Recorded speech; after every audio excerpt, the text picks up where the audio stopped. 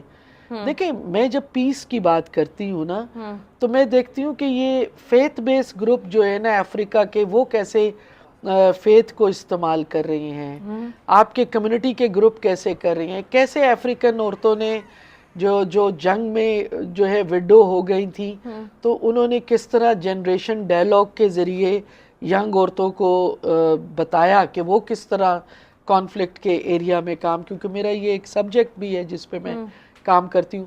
تو جتنی بھی آپ کوئی بھی کام کریں، ایکٹیویزم کے ساتھ اگر آپ کی ریسرچ اور اگر آپ لیگل رائٹ کے لیے کام کرتے ہیں تو قانون کی سمجھ نہیں ہے. قانون کی سمجھ کے لیے آپ کا لائر ہونا کافی نہیں ہے. اب تو اتنا زیادہ چیزوں کو ان پیک کیا گیا ہے کہ آپ اگر پڑھ لکھ سکتے ہیں تو آپ قانون کو اچھی طرح سمجھ سکتے ہیں. تو آپ جو بھی کام کریں، ریسرچ آپ کی اسٹرانگ ہونی چاہیے. آپ کو پتہ ہونا چاہیے کہ اس ملک میں کہاں کہاں ادارے ہیں. صرف قانون کی معلومات ہی کافی نہیں ہے، اداروں ریلیونٹ ادارہ کہاں ہے اپنی کمپلین لے کے کہاں ہے. تو پھر آپ کے لیے کام بڑا. اور پھر سب سے اہم بات یہ کہ جب تک آپ کے اندر کسی چیز کو، آپ کے اندر پیشن نہیں ہوگا، آپ اس کو دل سے نہیں مانیں گے کہ یہ ایشو اس سوسائٹی کا ہے، تو اس وقت تک آپ اس کام میں نہیں پڑ سکتے. بہت شکریہ، بہت شکریہ. ناظرین، جس طرح آپ لوگوں نے رخشندہ صاحبہ سے ڈیٹیل سے ان کی جرنی کے بارے میں سنا، ان کی سٹرگل کے اور ان کی کیسز کے بارے میں سنا، خاص طور پہ ہمارے خیبر پختونخوا میں اگر آج میں خود کا کہوں کہ ہم اتنی آزادی سے خواتین گھوم رہی ہیں، اپنے پروفیشن کو پریکٹس کر رہی ہیں اور اپنی رائٹس کو ایکسرسائز کر رہی ہیں، تو ان کے پیچھے کہیں نہ کہیں رخشندہ صاحبہ کا بہت بڑا ہاتھ ہے. اسی کے ساتھ اپنی میزبان انمول شیراز کو دیجیے اجازت ایک اور پروگرام کے ساتھ. اللہ حافظ.